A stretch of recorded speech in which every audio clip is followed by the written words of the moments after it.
Hello दोस्तों, welcome to my YouTube channel.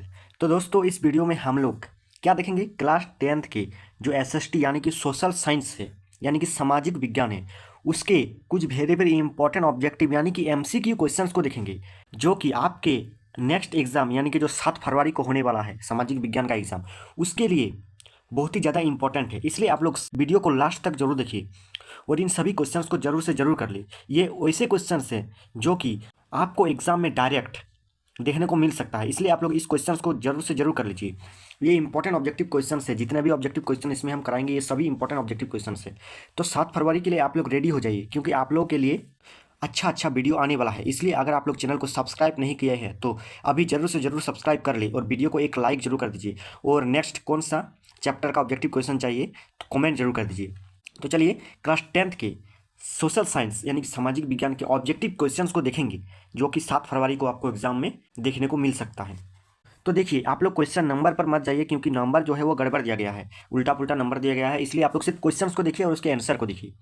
तो यहाँ पर देखिए, पहला नंबर क्वेश्चन क्या दिया गया है, तो यहाँ पर दिया गया है कि मार्सिले किस देश की राष्ट्रीय भक्ति गीत है। तो मार्सिले जो है वो किस देश की राष्ट्रीय भक्ति गीत है, तो वो जो है वो फ्रांस की राष्ट्रीय भक्ति गीत है। यानी इसका आंसर देखिए क्या दिया गया है, फ्रांस दिया गया है, यानी इसका डी नंबर राइट आंसर हो जाएगा। आगे नेक्स्ट क्वेश्चन है कि रक्त और लौह की नीति का अवलंबन किसने किया। तो रक्त और लौह की नीति का अवलंबन बिस्मार्क, इसका राइट आंसर क्या हो जाएगा, देखिए बिस्मार्क। तो बिस्मार्क ने किया।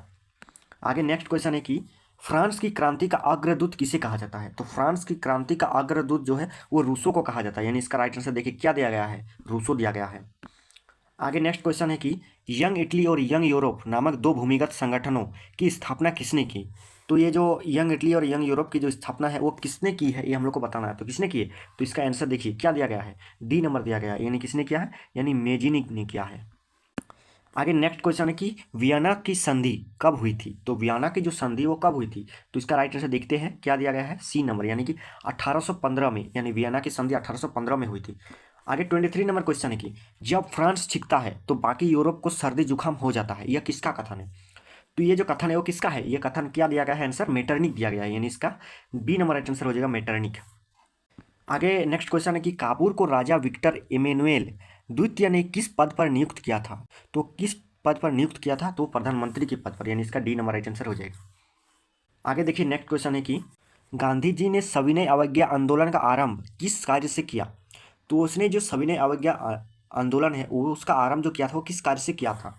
तो इसका राइट आंसर देखिए क्या दिया गया है, तो इसका राइट आंसर सी नंबर दिया गया है, दांडी यात्रा से, यानी गांधी जी ने दांडी यात्रा से सविनय अवज्ञा आंदोलन का आरंभ किया था।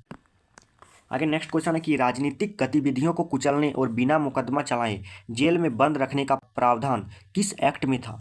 तो ये किस एक्ट में था, तो इसका राइट आंसर देखिए क्या दिया गया है, ए नंबर दिया गया, यानी कि ये रॉलेट एक्ट में था। आगे 20 नंबर नेक्स्ट क्वेश्चन है कि गांधी इरविन समझौता कब हुआ। तो ये जो गांधी इरविन समझौता ये कब हुआ है ये हम लोग को बताना है। तो चलिए इसका आंसर देखते हैं क्या दिया गया है। तो इसका आंसर दिया गया है बी नंबर, यानी कि 5 मार्च 1931 को। आगे नेक्स्ट क्वेश्चन है कि महात्मा गांधी ने नमक कानून कब भंग किया। यानी महात्मा गांधी ने जो नमक कानून कब भंग किया ये हम लोग को बताना है। तो कब भंग किया है हम लोग को बताना है। तो चलिए इसका आंसर हम लोग इसका भी आंसर देख लेते हैं। तो इसका आंसर यहाँ पर डी नंबर दिया गया, यानी 6 अप्रैल 1930 को। आगे नेक्स्ट क्वेश्चन देखिए क्या है कि दलितों के लिए अलग निर्वाचन क्षेत्र की मांग किसने की थी। तो दलितों के लिए अलग निर्वाचन क्षेत्र की मांग जो है वो किसने की थी हम लोग को बताना है। तो इसका राइट आंसर देखिए क्या दिया गया है, बी नंबर दिया गया है, यानी कि डॉक्टर भीमराव अंबेडकर। यानी दलितों के लिए अलग निर्वाचन क्षेत्र की मांग डॉक्टर भीमराव अंबेडकर ने किया था। आगे नेक्स्ट क्वेश्चन है कि 23 नंबर कि हिंद स्वराज नामक पुस्तक की रचना किसने की थी। तो हिंद स्वराज नामक पुस्तक की रचना जो है वो महात्मा गांधी ने की थी। इसका आंसर देखिए क्या दिया गया है, महात्मा गांधी। आगे नेक्स्ट क्वेश्चन है कि पूर्ण स्वराज की मांग कांग्रेस की किस अधिवेशन में स्वीकार किया गया। तो पूर्ण स्वराज की मांग कांग्रेस के किस अधिवेशन में स्वीकार किया गया। तो इसका राइट आंसर देखिए क्या दिया गया है, इसका राइट आंसर ए नंबर दिया गया है, ये लाहौर अधिवेशन। आगे नेक्स्ट क्वेश्चन है कि प्रथम गोलमेज सम्मेलन का आयोजन कब और कहाँ हुआ था। तो प्रथम गोलमेज सम्मेलन का आयोजन वो कब हुआ था और कहाँ हुआ था हम लोग को बताना। तो इसका भी राइट आंसर हम लोग देखते हैं। इसका भी क्या दिया गया है, डी नंबर दिया गया है, यानी कि 1930 में हुआ था। और कहाँ हुआ था, तो लंदन में हुआ था।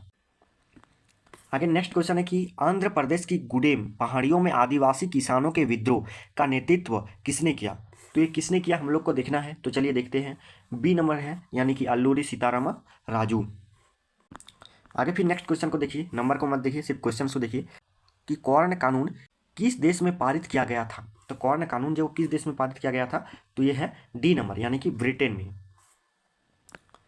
आगे नेक्स्ट क्वेश्चन है कि सन 1800 के आसपास निर्यात में सूती कपड़े का प्रतिशत कितना था। तो ये हम लोग को बताना है कि सन 1800 के जो आसपास था वो निर्यात में जो सूती कपड़े का जो प्रतिशत था यानी कितना परसेंट था। तो ये इसका राइट आंसर देखिए क्या दिया गया है, तो इसका ए नंबर दिया गया है यानी कि 30% यानी 30%। आगे नेक्स्ट क्वेश्चन है कि निम्न में से कौन कौन से देश मित्र राष्ट्र थे।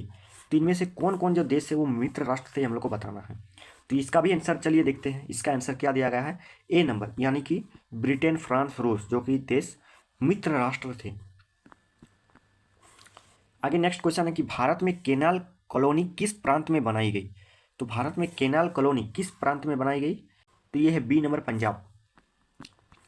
आगे नेक्स्ट क्वेश्चन है कि एशिया को यूरोप और उत्तरी अफ्रीका से जोड़ने वाले मार्ग को क्या कहा जाता था। तो इसको क्या कहा जाता था, तो सिल्क मार्ग कहा जाता था। आगे 8 नंबर क्वेश्चन की वृहद उत्पादन पद्धति से बनी पहली कार का नाम क्या था। तो इसका नाम क्या था, तो उसका नाम था डी नंबर यानी कि टी मॉडल। आगे नेक्स्ट क्वेश्चन है कि 1928 से 1934 के बीच भारत में गेहूं की कीमत कितने प्रतिशत तक की गिर गई। तो 1928 और 1934 के बीच जो भारत में गेहूं की कीमत है वो कितने प्रतिशत गिर गई, तो 50% जो है गिर गई थी। आगे नेक्स्ट क्वेश्चन है कि विश्व का सबसे बड़ा उद्योग कौन सा है। तो विश्व का सबसे बड़ा उद्योग जो है वो कौन सा है, वो लौह इस्पात उद्योग हो जाएगा, यानी इसका ए नंबर राइट आंसर हो जाएगा लौह इस्पात उद्योग।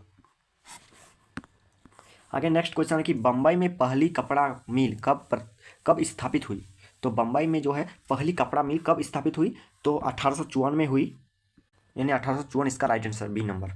आगे नेक्स्ट क्वेश्चन है कि इंग्लैंड में महिलाएं किस मशीन का विरोध कर रही थी। तो इंग्लैंड में जो है महिलाएं किस मशीन का विरोध कर रही थी, वो स्पिनिंग जेनी हो जाएगा, यानी इसका राइट आंसर ए नंबर हो जाएगा स्पिनिंग जेनी। आगे फिर नेक्स्ट क्वेश्चन देखिए, निम्न में से किसने 1917 में कोलकाता में पहली भारतीय जूट मिल स्थापित की।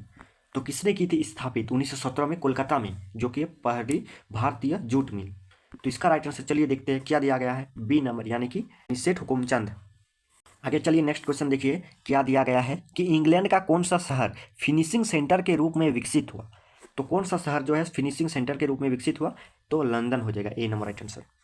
आगे नेक्स्ट क्वेश्चन है कि किस मशीन के आने से बुनकरों को बड़े करघे चलाने और चौड़े अरज का कपड़ा बनाने में मदद मिली। तो देखिए ये जो 22 नंबर क्वेश्चन है, एक इस क्वेश्चन का आंसर आप लोग कमेंट कीजिए कि इसका राइट आंसर क्या हो जाएगा, इसका आंसर आप लोग कमेंट कीजिए। आगे नेक्स्ट क्वेश्चन है कि स्पिनिंग जेनी मशीन का आविष्कार किसने किया। तो स्पिनिंग जेनी जो मशीन का आविष्कार है वो किसने किया, वो किया था जेम्स हारग्रीव्स, यानी कि इसका राइट आंसर कौन वाला हो जाएगा, ए नंबर हो जाएगा जेम्स हारग्रीव्स। आगे नेक्स्ट क्वेश्चन है कि ब्रिटेन के सबसे प्रमुख उद्योग कौन थे। तो ब्रिटेन के सबसे प्रमुख उद्योग थे वो कौन थे, कपास और धातु के उद्योग, यानी कि इसका राइट आंसर बी नंबर हो जाएगा।